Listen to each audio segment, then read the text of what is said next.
So I guess we'll get started. Good evening. Thank you all for coming.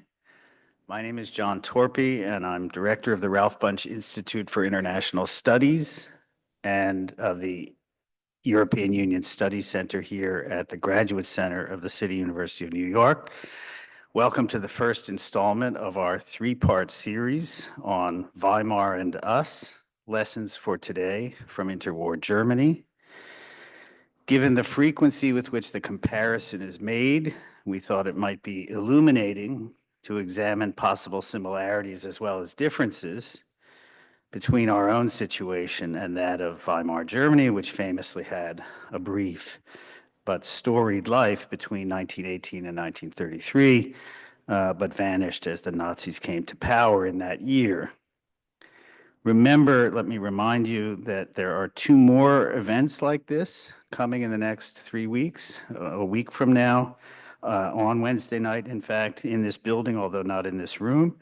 We'll have the next installment with David Abraham, who's been good enough to come to this evening's event, and on October 30th with Sherry Berman from Barnard College. The idea for the series came to us as we pondered the call of the German embassy to apply for funding on Germany-themed topics from its Germany on Campus program. We applied and received the grant that is covering the expenses of our distinguished invited speakers. I want to begin, therefore, by thanking the German embassy for its support of these events. I must also thank the DAAD Alumni Association, that is to say the German Academic Exchange Services Alumni Association, and its president, Manfred Philipp, for their support in publicizing these events to relevant audiences. I finally want to thank a number of people around me here at the Graduate Center, without whose help these events simply would not be possible.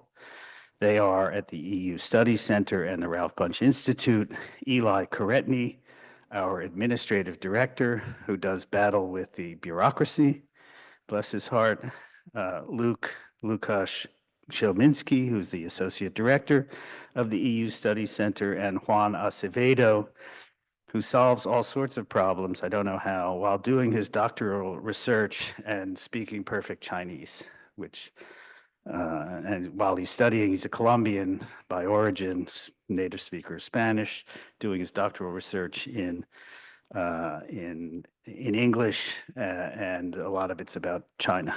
So, but in any case, let me now introduce our speakers. Isabel Hull is, I may mispronounce your the namesake of your chair, but John Stambaugh, Professor Emerita of History and the former chair of the History Department at Cornell University. She specializes, as I'm sure you all know, in German history from 1700 to 1945, with a focus on sociopolitics, political theory, and gender and sexuality. Beginning in January 2006, she served for a number of years on the editorial board of the Journal of Modern History. She's the author of many books and articles, perhaps most prominently of the books Absolute Destruction, Military Culture and the Practices of War in Imperial Germany, published by Cornell University Press in 2005, and A Scrap of Paper, Breaking and Making International Law During the Great War, published in 2014, also by Cornell University Press. Professor Hull is a recipient of the Ralph Waldo Emerson Award of Phi Beta Kappa, and in 1996 of the Leo Gershoy Award, which is awarded by the American Historical Association to the best book on the history of Europe in the 17th and 18th centuries. She's a member of the American Academy of Sciences, has been a Guggenheim Fellow, and has also been an Alexander von Humboldt Stiftung Research Fellow. In 2013, she was awarded the inaugural International Research Support Prize by the Max Weber Stiftung and the Historisches Kolleg. And I have to say, I'm delighted that she so readily accepted my invitation to come. I barely had to nudge her, and she immediately said that she would come, and that was fantastic. So after some opening remarks, she will engage in a conversation with our own Professor Steve Remy, who's taught modern European history at Brooklyn College and the Graduate Center since 2002. He teaches courses in modern European and German history, Nazi Germany, the politics and culture of memory in 20th century Europe, colonial wars, and historical methodology.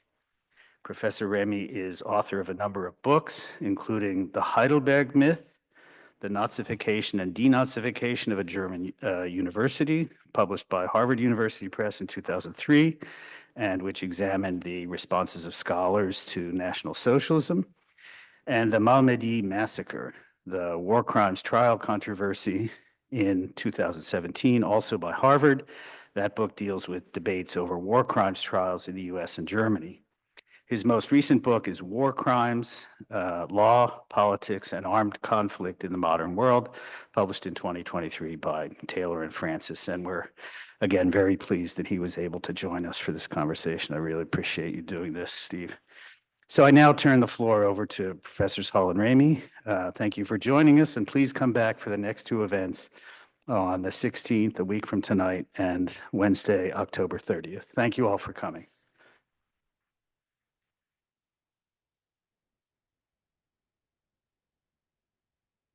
Thank you. Thank you very much for having me. It's delightful to be here. And I accepted so readily because I've actually been thinking a lot about this subject. And I thought, oh, this is an opportunity to actually be a little more systematic about it. And I was happy to do that.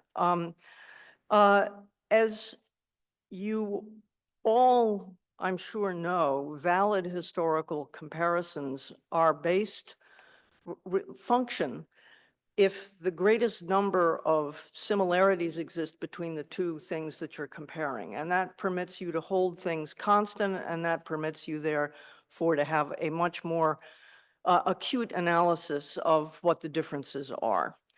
And I was assigned the military, although I'm more familiar with the Wilhelminian military than the Weimar military, although they're the same guys, but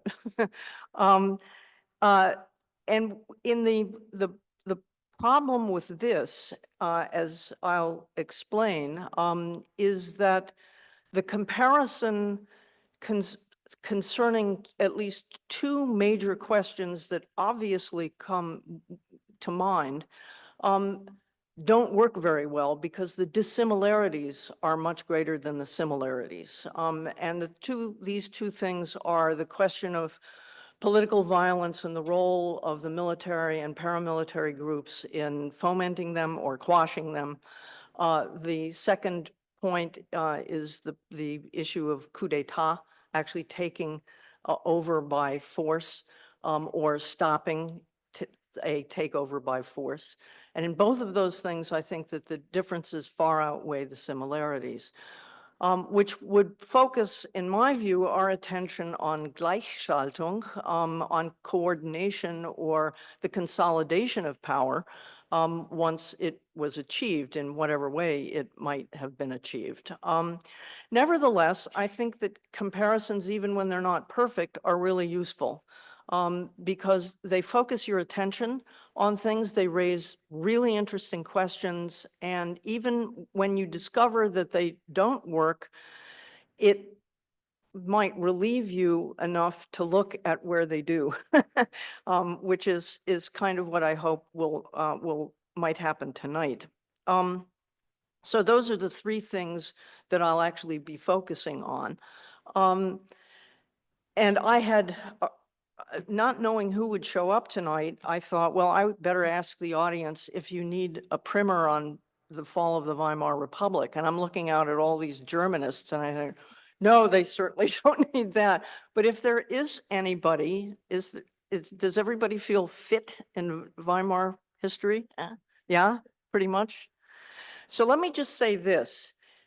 Has it ever occurred to you to wonder why, if you really think about the sort of the fall of the Weimar Republic, most people would date it from September 1930th, and you would certainly end it at August 2nd, 1934, when Hitler put the Reichskanzler and the presidency in the same boat. Okay, so certainly by that time, everybody would agree, yes, it's consolidated, it's gleichgeschaltet. Doesn't it strike you as interesting that something that at the beginning of that process had only existed for a mere 10 years, that it took 4 years to do this? That had never occurred to me before, and I actually think that's a very interesting idea because, of course, the temptation is to say that Weimar could only have succeeded under the most extraordinary economic and international political conditions. And so the question is, why did it take 4 years to get rid of it? So we might go back to a question like that, which I must say had never occurred to me before I thought about this talk. So let me begin with the question of the army, the paramilitaries, and political violence. And as I've said, I think here the comparisons are least good. In fact, and I have some slides I can show you if you want, but you don't need to see them. But the point of this is that the ratio of the army to the paramilitary groups is almost exactly perfectly reversed. In the Weimar Republic, the paramilitaries outnumbered the military by about a factor of 12 to 1. And in the United States, it's the reverse. And we can go into those figures and how reliable they are or whatever. We can do that. But nonetheless, it is very striking that they are in fact almost exactly completely reversed. The nature of the political violence is also quite different. In the Weimar Republic, it was very organized. It is mostly done by groups. In the United States, political violence appears mostly to be done by individuals. Some of them are members of groups, but they often act individually. And that's also a very interesting difference, and one which makes it, I think, harder for the authorities to do something about that, if you think about it in that way. There's another big difference, and that is that in the Weimar Republic, it wasn't just the right wing that was into political violence, it was also the left wing, which was large-ish and well-organized and very active, and that cannot be said in the United States, despite what the Republican Party is fond of saying. In fact, there barely is a real left wing in the United States by European standards anyway. And so that's a major difference as well. There is, however, an interesting similarity that we might discuss, and that is the claim that many people make that right-wing violence is somehow patriotic and national and therefore excusable when left-wing violence is subversive and revolutionary and therefore scary and not. And you find that kind of attempt to interpret what's going on in both places. That's equally present. So those are some things to think about in the first thing. On coup attempts, this again doesn't look like the two cases don't look very similar. In Weimar, the coup attempts are really from 1919 to 1920 and then again in 1923. And in terms of the army defends the Republic then, and against the left and also against the right. But it had to use the Freikorps to do that because it had so few actual members of the military. During the Kapp-Putsch in 1920, the army actually splits, and some army units are in favor of the Kapp-Putsch, and others are not. And so the army is somewhat equivocal, but on the whole, in the end, the army tended to defend the Republic at in those moments in which coups and organized paramilitary violence were most prevalent. It's also interesting that to remember that, which I'm sure you all do, that after 1923 failed of the Bierhall Putsch in Munich, Hitler decided to come to power by legal seeming means. So he abandons the idea of a coup, although it recurs. You can see it. There are plans for it in various places, but in any event. Okay. We've had one such attempt in our 248-year history, and that was, of course, on January 6th, 2021. And that is really interesting to look at in detail when you ask the question, why was the Army, the National Guard, so late in being called up? There's a 3-hour, 19-minute gap. And the main source that I was able to find that goes into this is the January 6th committee report, which I recommend to you if you haven't looked at it. The first 2 appendices are on this issue, and we might want to discuss what went on there in greater detail, because I find it very interesting. The upshot of January, and there are actually more, there are actually very interesting parallels between the organization and disorganization of paramilitary groups in 1919, 1920, and 1923 on the one hand, and January 6th on the other, which nobody appears to have looked at, but they're very striking when you do look at them.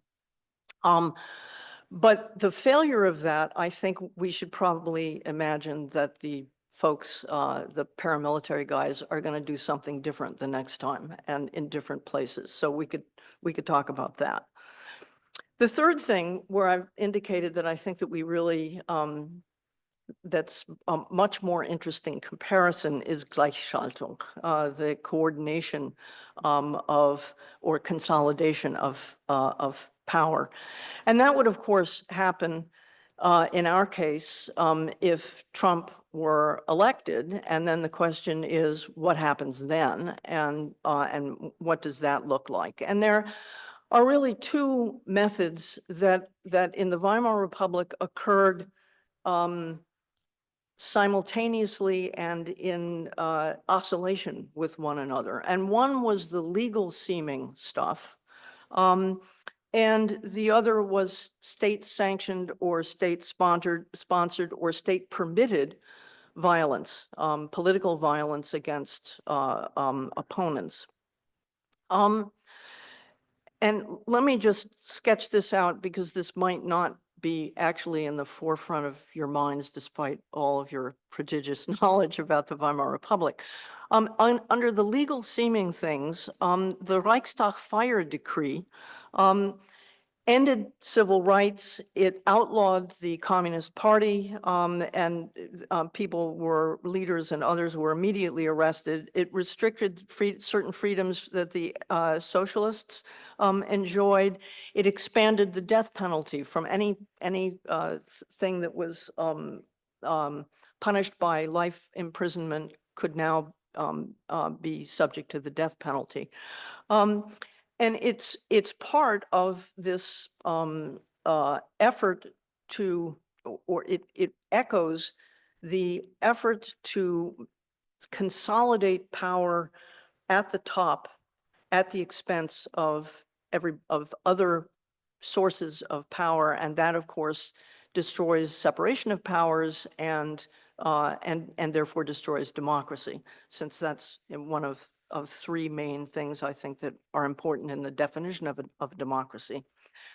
The Enabling Act, which has sometimes been called the kind of constitution of the Third Reich, insofar as it had one, was passed by 2/3 of the parties in the Reichstag. The KPD was gone. The SPD voted against it for the most part, and the other parties voted for it, with SA guys around threatening everybody, standing inside the Reichstag. So the actual vote, you should ask, gee, was that a legal vote or not? And I would say it was not. The the name of the act is interesting, an act to relieve the distress of the people and of the Reich. That's its actual thing. And basically what it did was it made the cabinet the legislative branch. The legislative branch was in essence bracketed, and the cabinet became the capable of doing legislation, of making laws, which, and this was explicit in it, which contravened the Constitution. Okay, so that's right there in the act. And the only exception was that the Reichstag and the Reichsrat, which is sort of like the state, the representatives of the state, were supposedly not to be touched by this, but that, of course, was not going to be true. The Reichstag was to pass laws only in exceptional circumstances, and the whole thing was supposed to expire in 1937 when it was renewed. It was renewed again in 1942, and so it's the thing that permits the consolidation of power at the top, at the expense of the legislature, and removes for good the separation of powers. That's it, and this is done very quickly. The power of the president was not to be curtailed. That's part of that act. And what this did was actually make Hitler independent of Hindenburg. That is, the chancellor was independent of the president, and that's important too, because he's now, again, just bracketed. So all you have to do is now wait for him to die, which he conveniently does in a little over a year. And these were followed by the Reichsaufbaugesetz of 1934, which abolished the states. So for the one and only time in Germany's history, it had a central government, and they're gone. The Reichsrat Act of 1934 abolished that, and so that's out. So all of these things look like, they're called laws, they look like laws, they have the patina of legality, but in fact what they do is undo everything. In terms of violence, this all depends on how you weigh this, and I don't want to seem callous, but by the 5th of March, there were already 60 people dead. By October 1933, there were between 500 and 600 people dead. There were 26,000 people who were imprisoned permanently, and there were another 200,000 who had been cycled through concentration camps, which were set up from the bottom, not from the top. They're set up by the local SS guys and so on. So there's a fair amount of violence. Reuters says that between January 6th, 2021 and July 2023, so 18 months, there were 18 political deaths in the United States, which has a population 5 times that of the Weimar Republic, which is to say, I don't again want to denigrate the political violence in the United States, but it's really not comparable to what was going on in the Weimar Republic. Okay. If you look at Project 2025, the unitary executive theory would in fact change the Constitution. And it would change the Constitution in ways that ought to sound really familiar now that I've gone through the Enabling Act for you. The federal bureaucracy would come under executive control. There would be no job protections for civil servants who would become all political appointees. The FBI and the Department of Justice would be reduced. The Federal Trade Commission and the Federal Communications Commission, which is to say in economics and in the media, that would now fall under the executive, under presidential control. The separation of church and state would be eliminated in favor of something called Christian values in government. For us dealing with the military, the military would, the Project 2025 calls for the deployment of, quote, the military for domestic law enforcement, unquote, which they specify to mean getting rid of legal immigrants. And of course, the army is not supposed to be used by that. And we could talk about Article 48 versus the Insurrection Act in the United States. That's an interesting subject to look at in this. The Department of Justice and the FBI are going to be used to prosecute, quote, conspirators, unquote, which means political opponents. And there will be an increase in the use of capital punishment. And all of those things should go ding-a-ling-a-ling, ding-a-ling-a-ling, ding-a-ling-a-ling. So the question then becomes, who will protect us from that? Okay, the Army, sheriffs, police department, mass demonstrations, general strike, like what ended the cop putsch in 1920. Those are some of the things that I think we could usefully discuss. So that's it for me at the beginning anyway.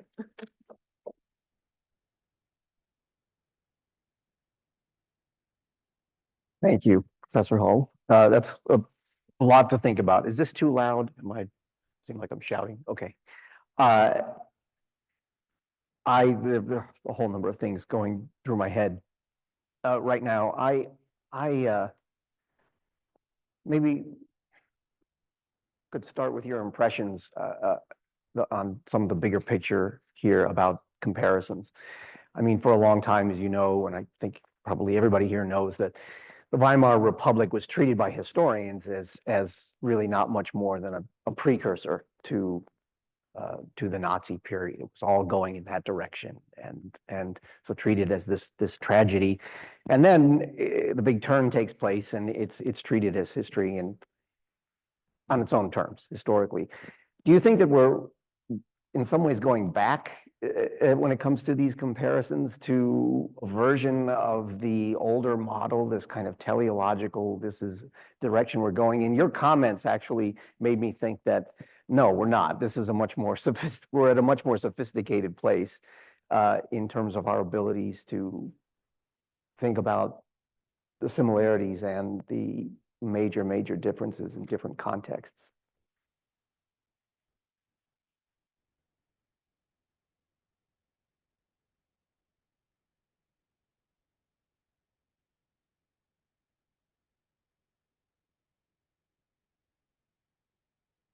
Do it either? But Green you light. can do it. Green light. All right, excellent.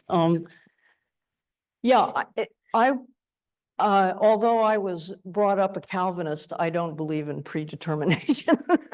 So I am unhappy with teleological stuff. And I think that if you go back and read about Weimar, it is really astonishing how much depended from September 1930 to the appointment of Hitler in the end of January 1933, how much depended on individuals and who whispered in whose ears. And it really is a conspiracy of a very few people. If you switch out any of them, if you give President von Hindenburg a little better health at certain points, things look different. It's really quite extraordinary that way. And I think it's always more useful, and I'm speaking just as an historian, that you don't imagine that you wind it up and it just locksteps its way over the cliff, either the Weimar Republic or anything else. And so from that perspective, that would be my take on things. And I do think that the comparative history there's been a lot of really good work on various comparisons all over the place. And so I think that we're in perhaps a more sophisticated, we've thought a little bit more acutely about how you do a comparison and what makes a valid comparison and stuff than perhaps was true earlier. Right. So let's get into the weeds maybe a little bit then, and some of your the particulars of some of your comments. And I don't have a particular order in mind, but my in listening to you, my mind kept going to the question of civil military relations and civilian oversight of the military, and this idea that one of the biggest differences between the two is that in the United States, you have this long, well-established tradition of the military staying out of domestic politics. But the question is, it's much murkier in the case of the Republic, as you pointed out. So in as much thinking of you, as you've done about German military culture and different regimes, would you care to apply that thinking to the U.S. case? I mean, it's extraordinary, I think, how well the United States military establishment did in the Trump presidency. I'm thinking in particular of Mark Milley, but one of the things that's so unnerving about that was that what if there's not a Mark Milley in a future Trump presidency? Okay, there are two parts to this, and I'll answer the second one first. With the caveat, folks, remember, I'm an American, but I'm not an American historian. And my knowledge of Germany is better than my knowledge of the United States. My knowledge of the United States is currently much better than it was a month ago, but nevertheless, just remember that. So it's certainly true that the United States military has an unbroken, from Washington, I mean, an unbroken record of keeping its nose out of politics. Milley's interesting because he stumbled with that Lafayette Square nonsense with the upside down Bible. And he immediately learned from that. And actually, he entered into a very long, repeated conversation over a long period of time with Nancy Pelosi. And I would love to see the transcript of that. And he then became much more aware of the necessity to reiterate, which he did again and again and again, that in the United States Army, you must not fulfill an order which is illegal. And Lloyd Austin has also repeated that again and again and again in an effort to inoculate the lower downs and down farther and farther and farther. So from that perspective, the U.S. Army is robust in that respect, but you should also sort of have in your head the difficulty an officer has if a president orders him to do something, and can back it up by, say, congressional support, or by being able even remotely plausibly to maintain that there is some kind of an emergency of security. You're asking a lot of people, and we shouldn't forget that, regardless of the excellent history and useful history of the United States military. I find myself actually disagreeing with a lot of the literature, and this is the second part, with a lot of the literature on the political finagling of the German army. On the whole, the German army didn't like to do that. Its general history does not show many examples of that. If you look at the Prussian army, if you look at the others, the Saxon army, the Bavarian army, and the Baden army, you don't see any of it. In the Prussian army, you have to go back to Napoleon, and you might recall General von York, who went over to the Russians and basically announced I'm doing this because I'm going to help save Germany, help save Prussia and help save Germany. But the only way I can do it is by going to the other side. So there you have an instance of major disobedience that is politically motivated. And you can think of the enormously enlightened people like Scharnhorst and Gneisenau and wie sie alle heißen in this same period, who are highly political, or even Clausewitz for that matter, that they are political, but they're not they're not fiddling politically in the manner in which we sort of think of things. You don't get real political finagling by the military until August of 1916 in the First World War, with Hindenburg and Ludendorff together.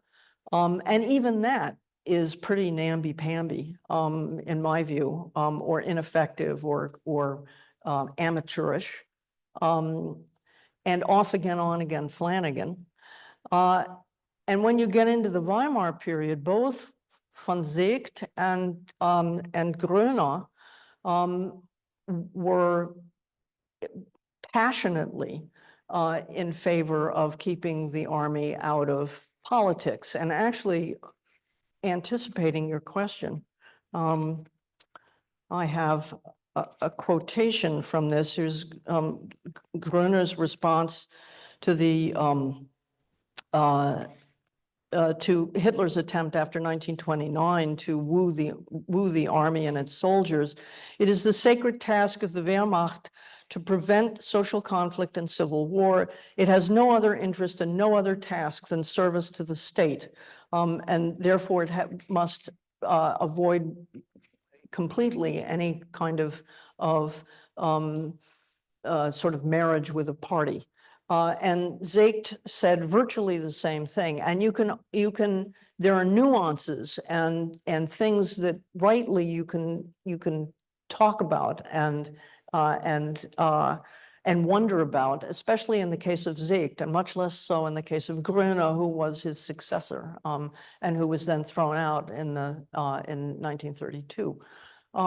But in fact, the army tries to stay out of politics, and this is it's a very it's schwammig, it's spongy, it's difficult, and it was hard for them, and it's hard to reconstruct in sort of looking back. But the short course in the end is they go along. That's the point, is that they go along. And they go along because they are pressed. They are much more alive to the danger well, not proposed, but what's the word?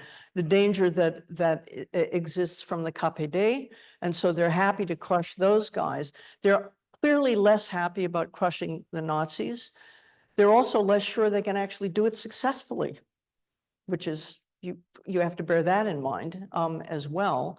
And in the end, Hitler buys them off with rearmament and with crushing the Sturmabteilung, the SA, so that they sit with their hands in their laps when Ernst Röhm and over 100 or more people are murdered by the SS, with the partial connivance, actually, of some army units at the bottom.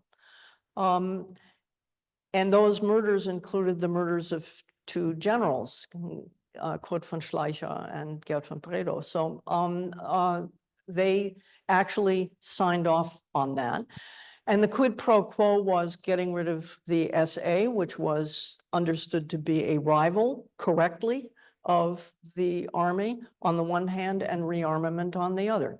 So they could be had, and they were. And by the time they woke up to this, to the problems, which they began to do after November 1937, it was too late. And we could talk about that, but I think it's a much more complicated Mhm. story Yeah. than is sometimes said. So you mentioned Civil War, and I've been sort of dying to ask you this and get this into the discussion. The extent to which fears of civil war, real, imagined, exaggerated, invented during the Weimar Republic, seems to me to be all over the place in politics and in the culture of the Reichswehr and in the combat leagues. And of course, now it's all over the discourse in the United States. I mean, we have this big budget feature film this summer, which I confess I did not have the courage to watch. It just just thought it might be too terrifying. But this is one of those issues that in which I'm not necessarily thinking of a direct comparison, but discourse and rhetoric about the fears of civil war seems really important in the Weimar Republic, in driving politics and in generating political fear. What's your take on that fear, real and imagined? It's real, I would say, and it plays a really interesting role in its strongest in 1919 and 1920, which makes sense because you're just setting things up. The left is very strong. It's strong enough to try its own little putsches in various places, not just in Berlin. The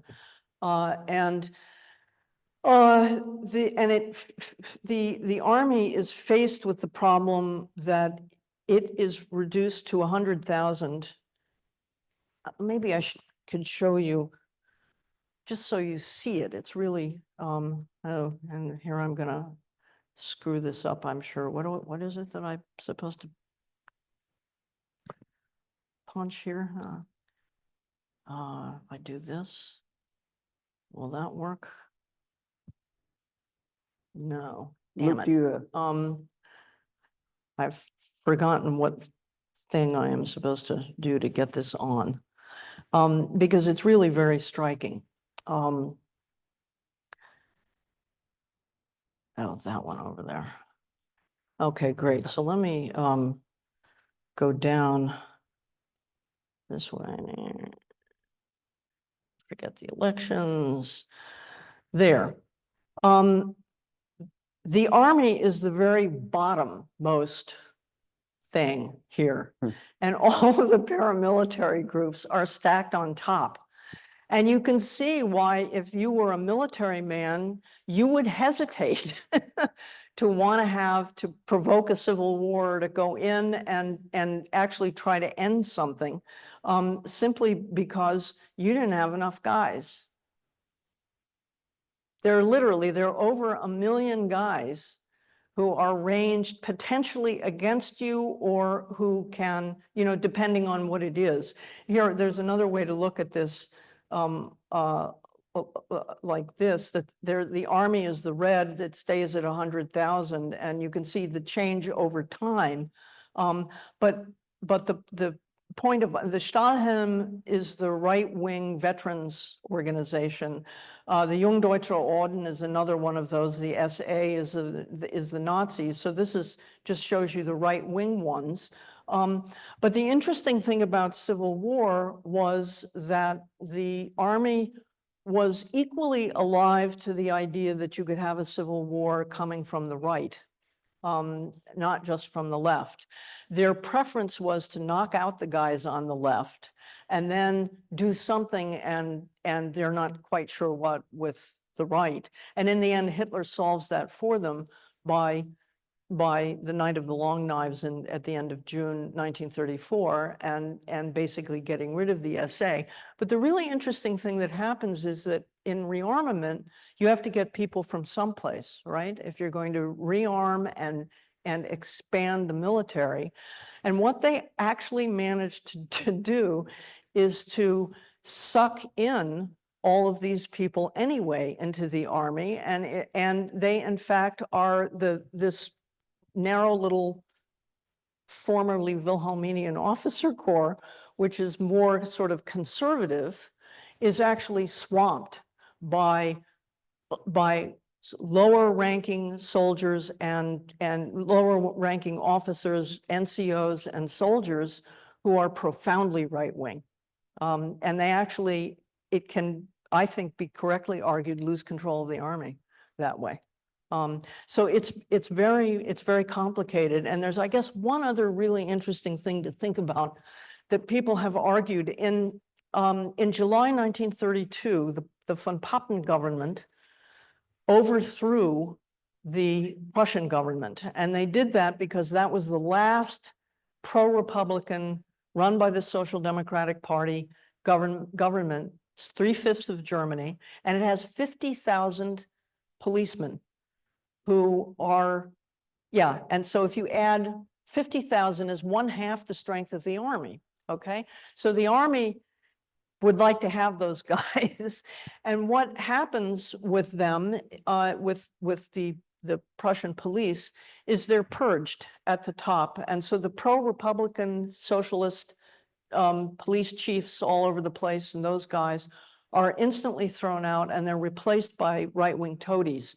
So that the police is just bracketed as something that you could potentially use against the Nazis. And so part of the pusillanimity of the military in 1933 and 1934 has to do with the fear that they might not be able to do it. That fear should not exist in the United States. I tried to find out the number of people in paramilitary groups in the United States.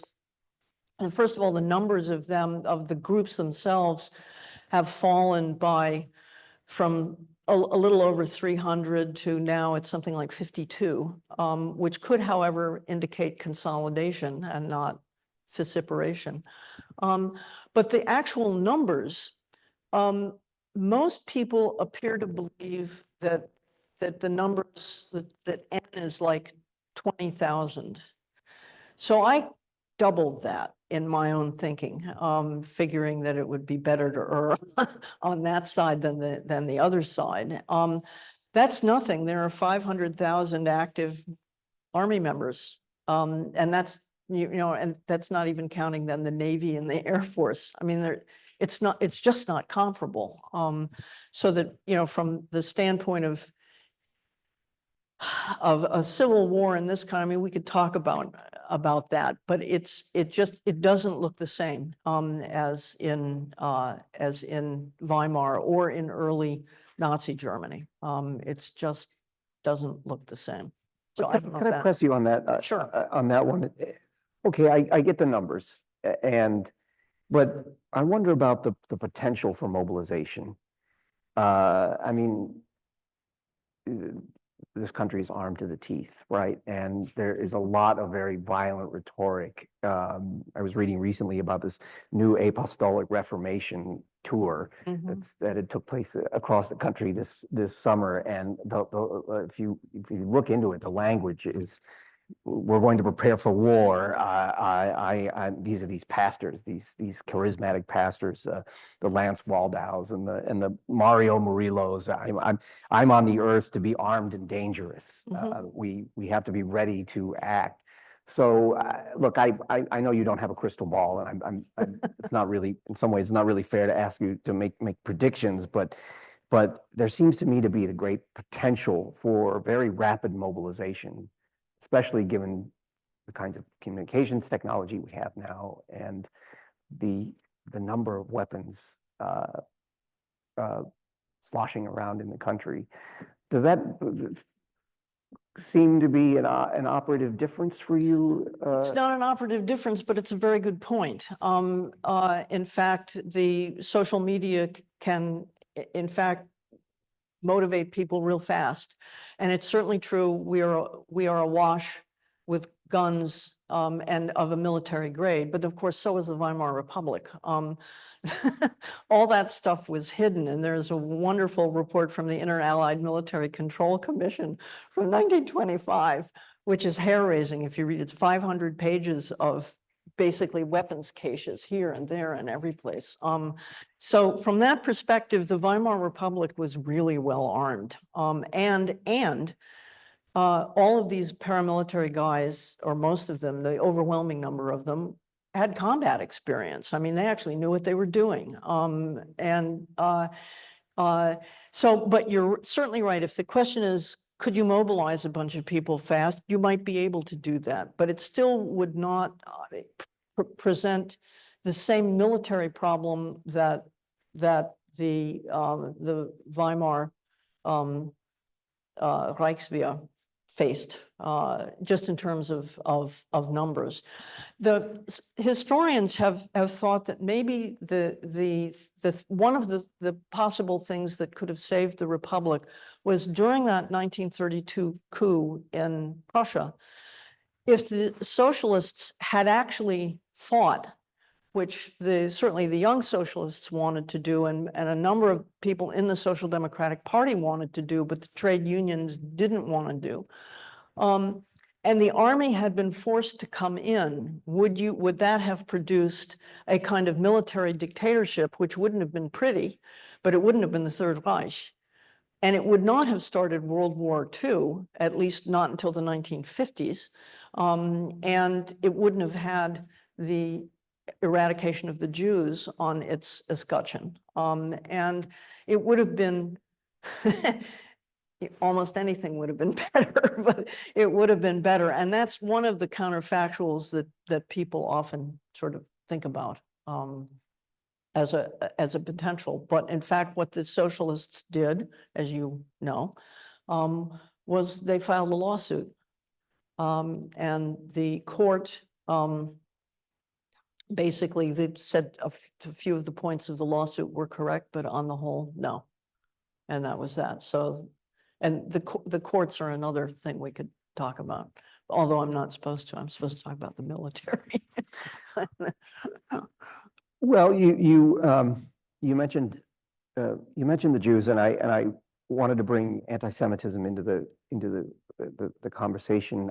It was a long time ago that the Israeli historian Shulamit Volkov talked about anti-Semitism in the Weimar context as okay, it wasn't a big vote getter in elections when there were free elections in the Republic, but it was a cultural code, right? A kind of glue that could unite or bring together, at least to some extent, various factions, various kinds of different groups. And I wonder if you see any parallels in the contemporary American context. I wonder if that's a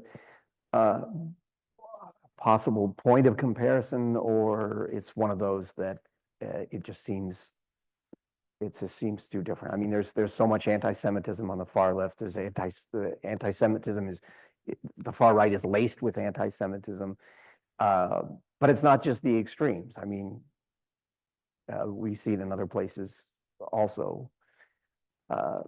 Is there a point of comparison to be made there, or too different? There is, because anti-Semitism is widespread enough and has been for such a very long time that it's a known, recognizable, genuine thing, which is certainly comparable, if not identical. What I don't see, there are absolutely clearly neo-Nazi groups in the United States which are absolutely as rabidly anti-Semitic as Hitler was, and the most extreme anti-Semites of the Nazi movement. They do exist, and they are organized, and they are active in social media, and the Turner diaries and all of this nonsense, it's all widespread, and to return to your phrase, mobilization, that potential Mhm. is certainly there. And that certainly exists. If we were to turn back to the Army, the US Army has perhaps belatedly, but nevertheless finally become interested in the problem of right wing, and that includes anti-Semitic soldiers in the Army, and actually does attempt to do how successful they are, I don't know, but they're at least doing something and they're aware of the problem. In the German Army, anti-Semitism, in my view, I actually think that that Hitler, gets the seeds of his anti-Semitism, as is well known in Vienna, but it really flowers at division headquarters during World War I. And that's really when it's the loss of World War I and the emotional effort to digest that and blame somebody else that really does it. And the military plays a large role in that, in fact. And the military, in my view, is actually transformed during World War I, at least, and that's a sign of it. That's one of the signs of it. The military that comes out of 1918 is not the military that went in 1914. It is radically different. And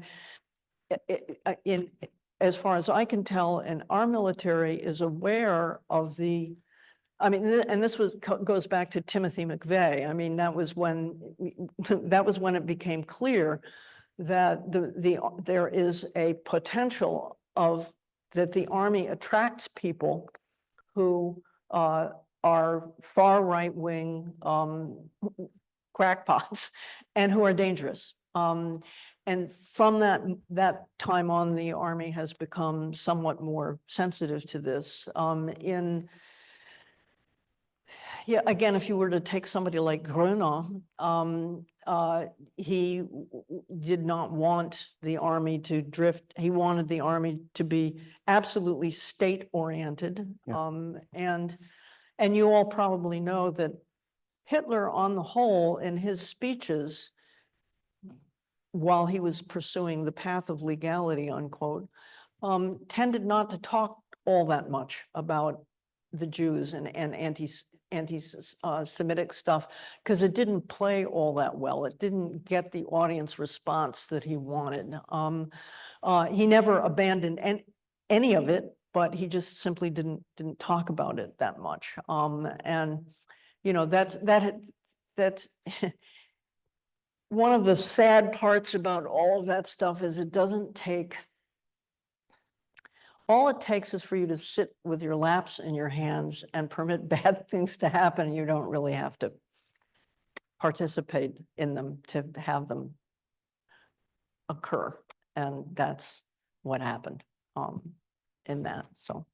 Well, I wonder, this takes us a little bit out of our topic, but I wonder if the recent experience in Germany, the revelations of right-wing infiltration of elite combat units, and this is something that historian Esther Adair has written about recently, might be instructive, as much as the Germans screwed up, I hate to say, in this area for the U.S. military. But that's absolutely, and the same thing is true, by the way, for police forces and sheriffs and the rest. I mean, this is part of it has to do, I think, with just the type of person who it tends to gravitate toward those kinds of professions, and then it's rather easy to because there is a history and you can see how these things might develop, and it would be interesting. I don't know how successful programs against this are. I mean, is it the kind of thing that people then go underground? Is it the kind of thing that people say, oh no, another, session of brotherly love and that kind of thing? I simply don't know, but it is true that the U.S. Army is at least cognizant Yeah. of this problem, which is good. Well, then in terms of acts of political violence, going back to a comment you made during your comments, you noted, you talked about whether or not the individual, the perpetrator had a military background or not, were acting as individuals. And I wonder if I could just push you on that, because that got me thinking of the whole myth of the lone wolf, which is still, I think, taken, especially on the conservative side in the United States, as well, Timothy McVeigh was a lone wolf, or if you broaden it internationally, Breivik was a lone wolf. They weren't lone wolves, just like somebody like an Arco Valley in the Weimar period wasn't really a lone wolf. They acted alone at that moment, but they are enmeshed in this larger culture. Is that another point where there might be a useful comparison to be made? I think the point is very good that actually the media savvy right-wing and Islamicist and certain other groups are certainly targeting lone wolves and feeding them and hoping that they will do stuff. And that gives you deniability, and it's harder for the police forces and the rest to do something about that and the rest. And so it's very clear that they've understood that, and they're running with that ball. That's right. Yeah. I still think that, I mean, what do you do with with the first shooter from Butler, Pennsylvania? What do you do with a guy like that? How do you analyze that? And if you look at the and I looked at the statistics, and I was struck by the very large percentage of the that, and I've somewhere I can find it for you if you want. There are a number of really interesting social, civil social groups that are active out there looking at these kinds of things. And one of them is very interested in motivation of perpetrators of political violence. And what is very striking about their research is the large percentage of unknowns where you simply can't figure it out. It's unclear. The information won't do it for you. And I'm sensitive to that, and I don't want to draw a bunch of conclusions on a bunch of faulty or unclear evidence from that. And there's also we don't call it anarchism, which is kind of interesting. Instead, we call it individualism. But the United States, has a kind of longish history of, pardon the technical term, crackpots going out and doing stuff on their own and without being part of any particular organized groups. And it is well known that Germany is, in general, a much better organized place in every respect, including civil society. And of course, that was one of the ways that the Third Reich very quickly grew big, was by targeting the heads of organizations or particular elites in a village and the rest, and they then brought their followers and members of their clubs in with them. And so that's one of the reasons that when you take a look at the Nazi, the sort of the graph, it goes boom like this, and the only way that can happen is with prior organization. And just that. Or it's certainly not to that extent. That's would be my response. Well, I could certainly keep going, but I don't want to overtax our audience. John, would this be a good time to open the floor. Okay, yeah, well, maybe this would be terrific. I'd love to take. It's lost to posterity. And if you wouldn't mind identifying dear. yourselves, that would be terrific. Maybe we could start with David Abraham. Thank you very much. Two questions, if I may. One specific to the late Weimar situation, then the role of generals in the military as an alternative to civil war, and that is the Schleicher interlude, which you passed over kind of quickly, and it remains kind of puzzling, but if you would say something about that. And then the comparative issue of when conservative parties I don't want to say make alliances, but find themselves on good terms with these extreme right-wing movements. So in the German case, you mentioned September 1930, but I think you can trace the legitimation of the Harzburg Front people, Stahlhelm, and Nazis in elite and conservative circles. And everyone's talking about how the Republican Party has increasingly integrated the most crackpot, not organized as Stahlhelm, et cetera, were. But what are the analogies you see with conservatives propping up support by integrating or turning to these mass right-wing movements? I think there's a lot, and I have not wanted to trespass on the following two presentations, but I actually think that there's a whole bunch there, and the exact comparison that I would use would be the German National People's Party, the DNVP, and sections of the DVP, the German People's Party, and their,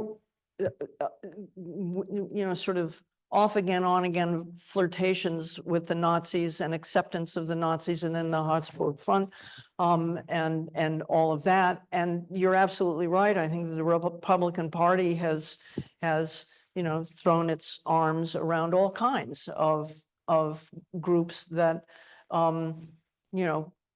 that General Eisenhower wouldn't have approved of. Let's go back to him. I mean, everybody likes to go back to Reagan. I would prefer to go back to Eisenhower.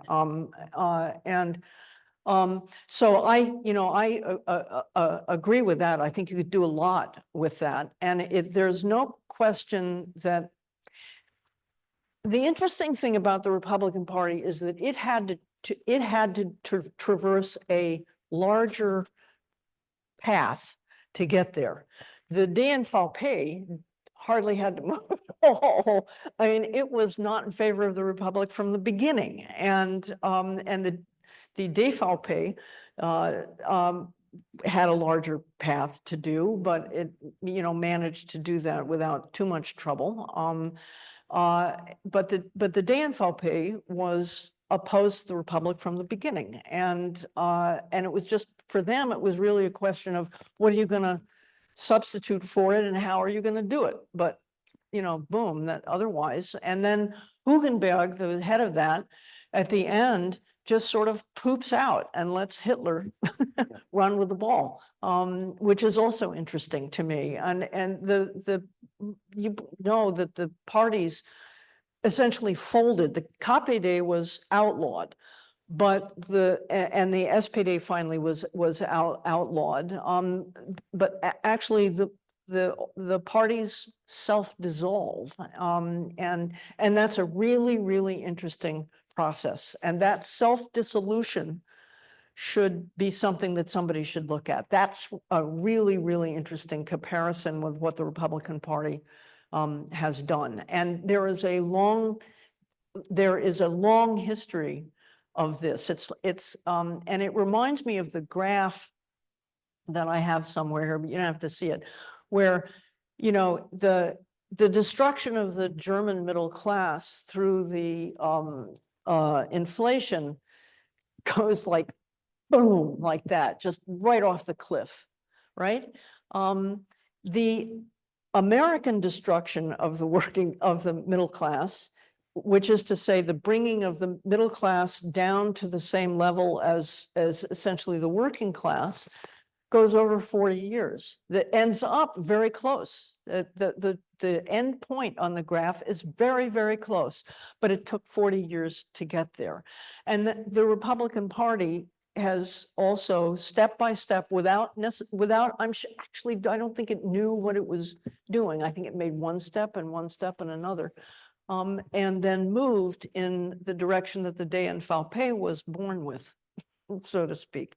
So that there is that difference, and it's that lengthy path that I think is really fascinating from that perspective. But what was your first question? Schleicher and Civil War. Schleicher, who, as everyone points out, lived down to his name. It means, sort of creeper and nasty little behind backstabber and that kind of thing. Yeah, it couldn't, if somebody had made up that in a Hollywood film, everyone would say, no. But it's really true.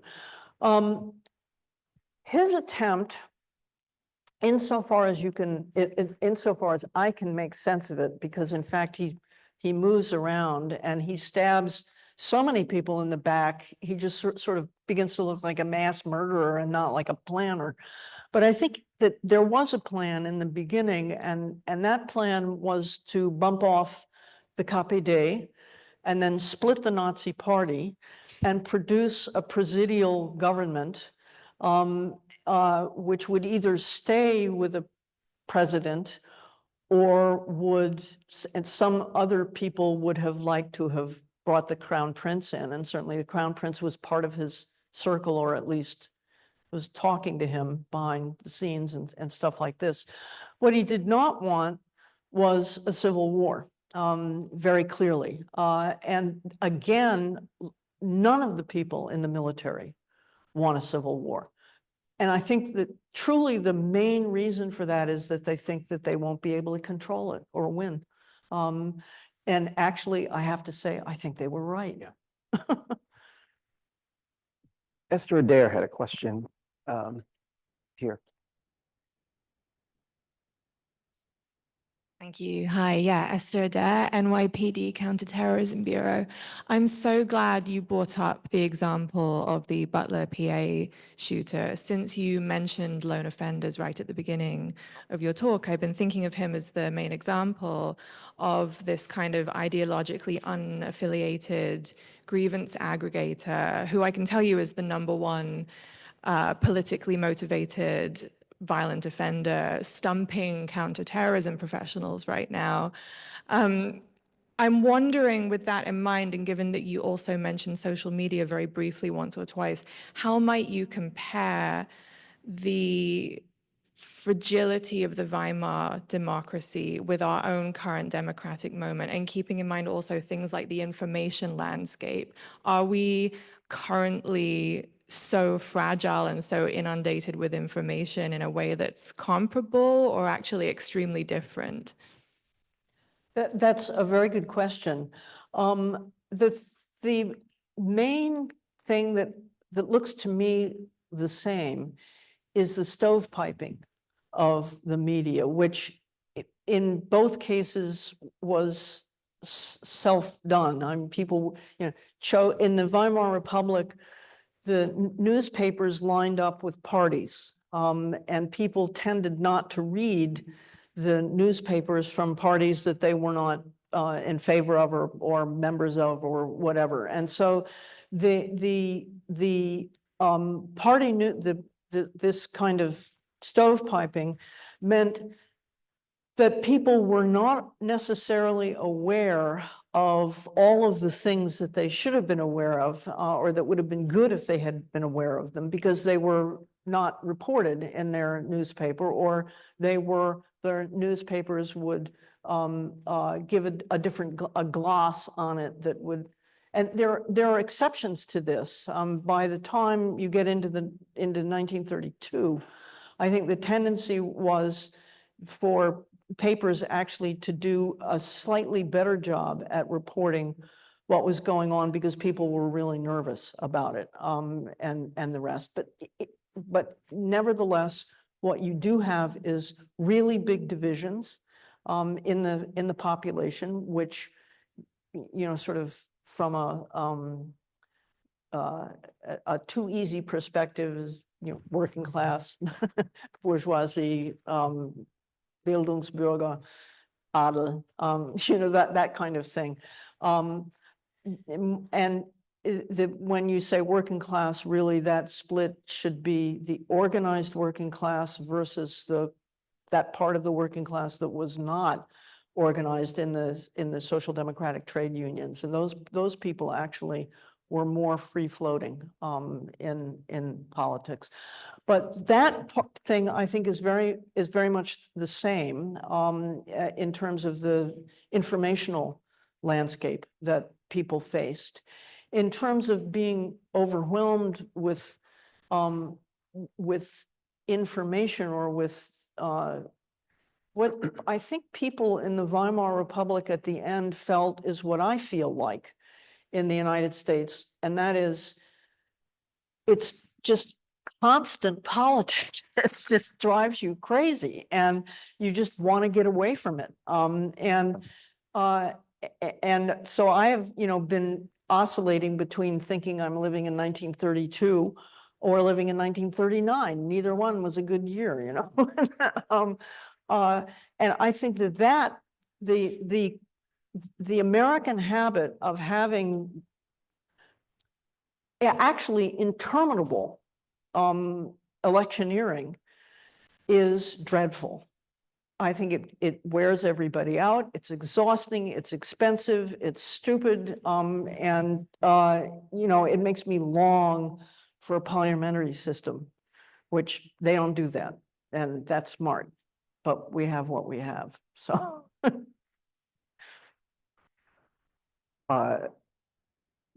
Atina Grossman.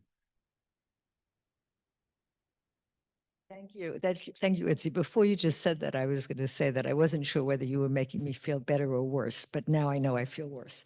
But I actually had two sort of more, you know, less dramatic questions, maybe. One is that when you were talking about, you know, the differences in the power or the range of the left. I just wanted to go back to that old question that always gets posed as a counterfactual, which showed up on your slide briefly about, you know, the Reichsbanner, right, which was very large and armed. And would, you know, and we have nothing approaching that, right? I mean, would that, to what degree does that old argument about, oh, if only the Reichsbanner, you know, had acted, sort of fit into your sort of analysis of what could have happened, didn't happen, work in terms of the comparison? So that's sort of one question. And the other question sort of occurred to me when you were talking about the vast difference in, you know, the size, you know, the sizes of the military. That, I mean, you know, I mean, the American military is not only much larger, but it's also, you know, very multiracial. It's, you know, filled with immigrants and lots of diverse groups, from Native Americans to African Americans, et cetera. And I'm wondering, again, that was clearly not true with either German, you know, with the German military. So that, how do you see that maybe playing into potential work to be done in terms of, okay, now it comes time to do that domestic security action of deporting 1 million people. Does that play into the comparison, that these are also demographically very different? So two kind of different questions, but. Right. The Reichsbanner, again, the thing, well, the thing that turned out to be most effective that the SPD did wasn't with the Reichsbanner, it was with when the trade unions went on strike in 1920. And that really ended the Kapp-Putsch. That was the end. And it helped that the military was split, but anyhow, which in a way you can say they created the vacuum into which the general strike came, and then that was the end. The Reichsbanner action by the Reichsbanner would have presented the military with the question, how do we respond? And they could have responded either that and it would then depend, would it be the Reichsbanner against the SA or the Jungdeutscher Orden or the Stahlhelm, or what would it have been? That would have made a lot of difference in how the military went in. And then you're back to the 1932 kind of thinking, you know, which is that if the army did go in, then certain things would have been cleared up, and you might have had an army dictatorship, but that would have been, in, you know, with 2020 hindsight, better than what happened. Could the Reichsbanner have beaten all these other guys? No, I don't think so. Or certainly you really would have had a civil war then, and it would have been real nasty. And that would have drawn the military in. Whether they could have handled that or not isn't clear. And then you have to, you know, I mean, it's interesting to think about what would the Rotfront Kämpferbund have done in this, and it's hard to say because, you know, their chief enemy was the SPD. And so you know, you just start to get into this Alice in Wonderland kind of counterfactual thing that you really can't think your way through. It's just, you can kind of set it up, but it immediately becomes chaotic, and it's hard to know. And the second thing was, oh yes, our army, which is nicely differentiated in sociological terms, which is good. But the only thing that stops me from leaping with joy and heaving a sigh of relief about that is the Tyre Nichols case, you know, with 4 African-American policemen who behaved like violent policemen against an African-American man. And again, the training that you get in the military and in the militarized police, which is what the United States has, not all police forces are like that, but ours tends to be. Your training it's quite possible for that to overcome other sociological factors that one would think, you know, would be paramount in that. And you shouldn't discount that. That, after all, is what militaries, especially militaries, are put on earth to do. They are put on earth to train people so well that in really, really terrible situations where you are perhaps about to die, you will do the thing that the military organization needs you to do. So you need to be really, really well trained for that. And your muscle memory has to be really good. And that can overcome a whole lot of sociological factors. And I'm just incapable of knowing because I'm not an American historian. So the US military I know something about, but not nearly enough to be able to pontificate on, you know, what might happen in that regard. So I have to point, I don't know your name, but if it's all right, Luke, right here. I'm Carol Gluck. I'm neither a German nor an American historian, so forgive my question. I'm really struck by focusing on consolidation and Gleichschaltung. And for example, Project 2025. I'm thinking now, maybe we shouldn't be talking about Weimar and democracy then and democracy here. More we should be talking about all the things that have been done. Let's call them preparation or pre-preparation for the kind of consolidation that Project 2025 is proposing. In other words, there's a lot of things that are already underway. They've been underway for a very long time, different times. But so maybe I'm thinking we should be looking not at Weimar and how that collapsed, but what were the threads that were already there that made Gleichschaltung work? Now, you've already mentioned some of them. So maybe the comparison we need to be thinking about is exactly what you say, not Weimar democracy or the Republic, but how did that Gleichschaltung come to be, and how was it that these people folded and that, et cetera? And on that, my question is to you. You explained how Hitler comes in and decapitates the leadership, let's say, of the. Why doesn't Project 2025 enable the putative Trump government to just cashier all the Mark Millies and put in their people? Yeah, So why no, isn't that's- that. Why doesn't that work? You were How would defending that? the American military, and I'm saying, how can you defend the American military and its apolitical nature if their No, leadership is? absolutely, that's absolutely right. And I would say that the main strand that we need to look at in the United States is the enormous expansion of presidential power over decades, the imperial presidency. That has prepared us for sliding in a way that would not have been true if Greatly bolstered by the Supreme Court.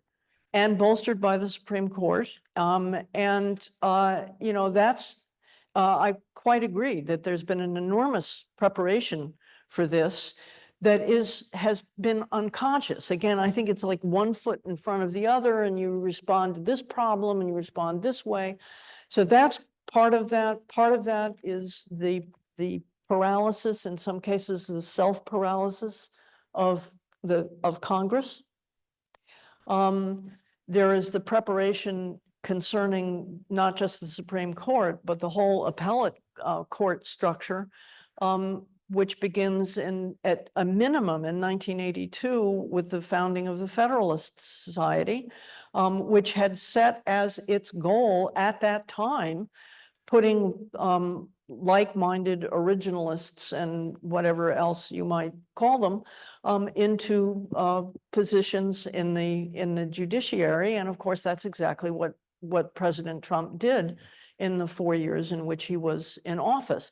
So that, yes, there's a very, very, there's a long series of things that have to do with all three branches of government, which have culminated in Project 2025. The preparation. Yes, you can.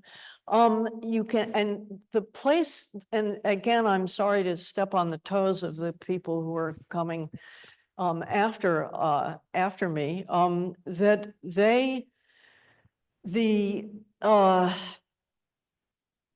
the main preparation there is different from here, insofar as the majority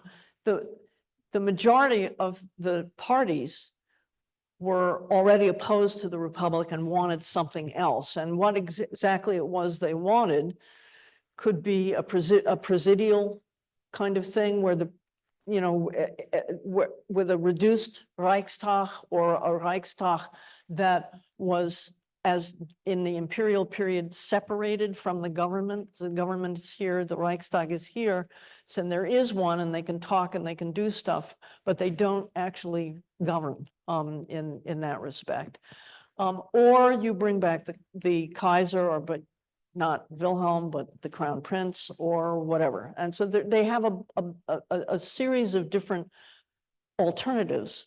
But the main thing that they agreed on was that the Republic was bad, and that it was an un-German form of government, that it was foisted upon Germany by its enemies, and that it was unsuitable for Germany. And in terms of the army, the unsuitability of it they could overlook because it was in fact suitable for rearmament, and that's what they wanted.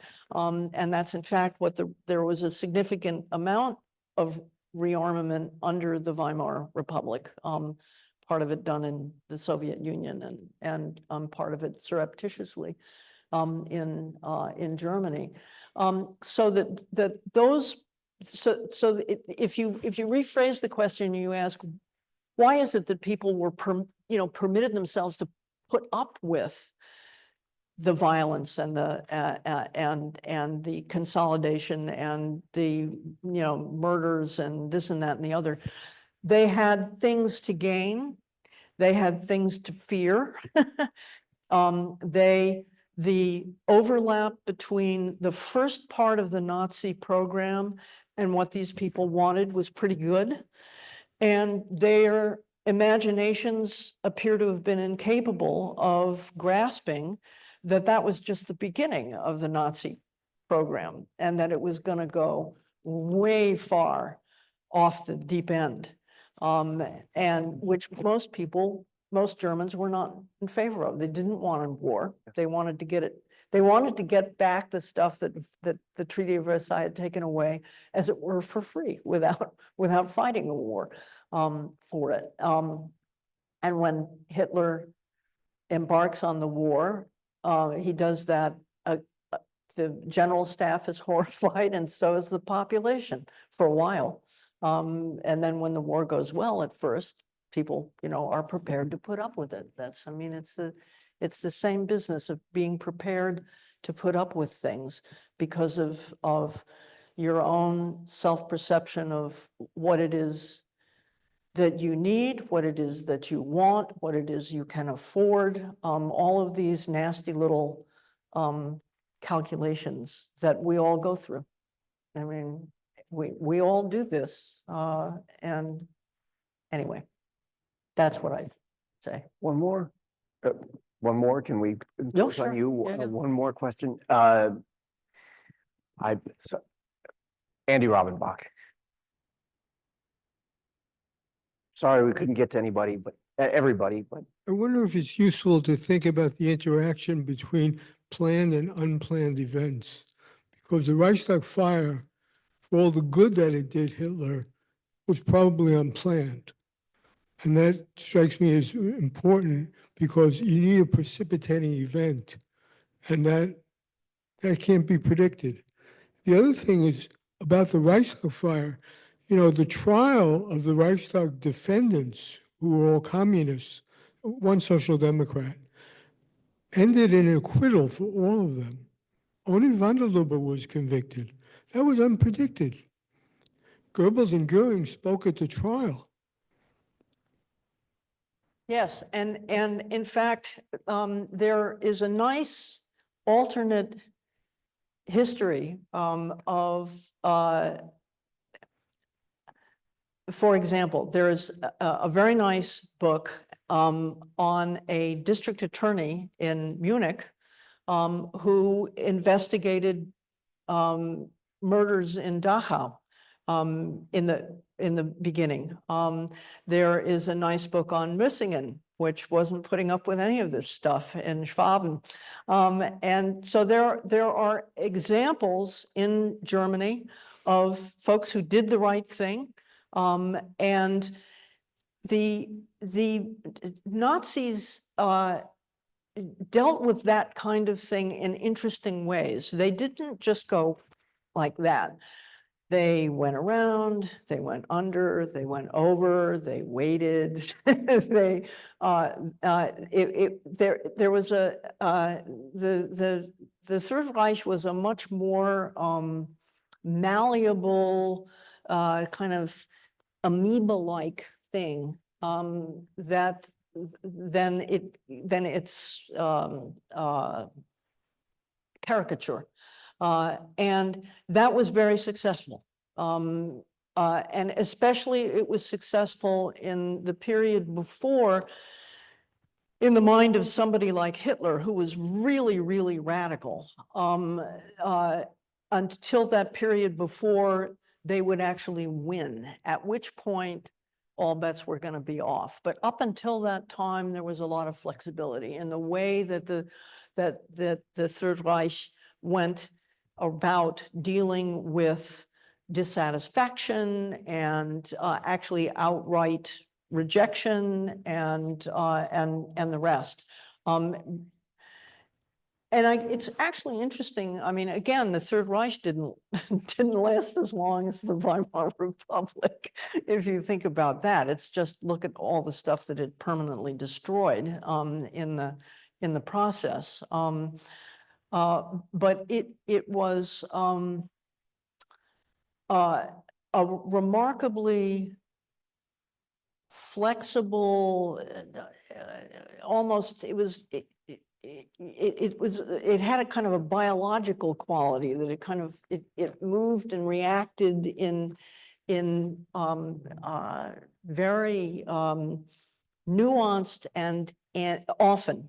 It could be absolutely brutal, but it could be these other things as well. And that's useful to remember when we try to think about consolidation, because in fact, it's the two things. It's not just the legality and the illegality and violence at the same time. It's also this very flexible, clever manipulation of folks, both in terms of positive propaganda and this other kind of moving and going around. Because, for example, this DA from Munich, he wasn't killed. He was just kind of sidelined. They just kind of went around him, and that was the sort of the governing mechanism of the Third Reich. Really was to kind of let everything kind of compete against each other and the rest, and then Hitler would in the end kind of put funnel resources to the one that he thought was doing the best job, and the rest of them would sort of fall away. And it's in that respect, it's a really fascinating governmental structure, and it's unlike anything that I've ever seen anywhere else. And so that's absolutely right, that there was a lot more slippage and stuff that went on that was actually part of the way the Third Reich programmatically operated. That's it. Thank you. I'm at the end of my lap. Thank you, everyone. Thank you, Professor Hull.